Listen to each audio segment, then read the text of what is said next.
మనము తప్పు చేయకుండా పరిశుద్ధాత్మ ఎప్పటికప్పుడు మనలో ఉన్న ఆత్మతో మాట్లాడుతూ ఉంటుంది. ఏమనో తెలుసా, మనిద్దరం దేవుని పిల్లలం.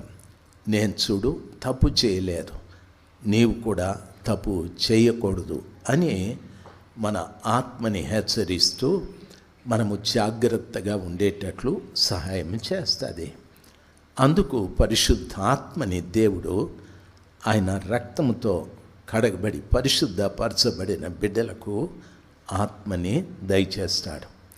కాబట్టి మన అందరము కూడా ఆయన ఆత్మని పొందుకోవాలి.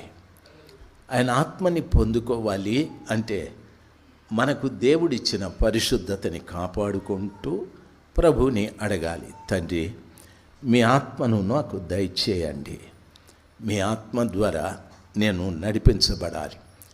మీ ఆత్మ ద్వారా నేను జీవించాలి. మీ ఆత్మను నాకు దయచేయమని ప్రభుల వారిని అందరూ అడగాలి.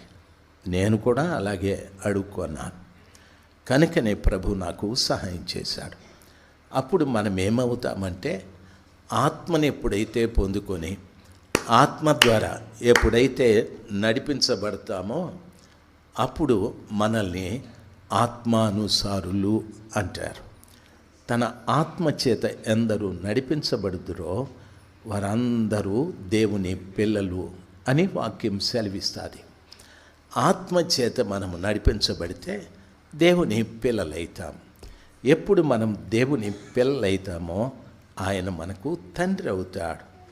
ఆయన ఎప్పుడు మనకు తండ్రి అవుతాడో, తండ్రి ఒక కుటుంబంలో తన పిల్లల అవసరాలన్నీ అడగక ముందే ఎట్లా తండ్రి తీరుస్తూ వస్తాడో అదే రీతిగా నీవు ప్రభువుకి పిల్లవైతే, కుమార్తెవైతే, కుమారుడివైతే ఏది నీవు అడగక్కరే లేదు.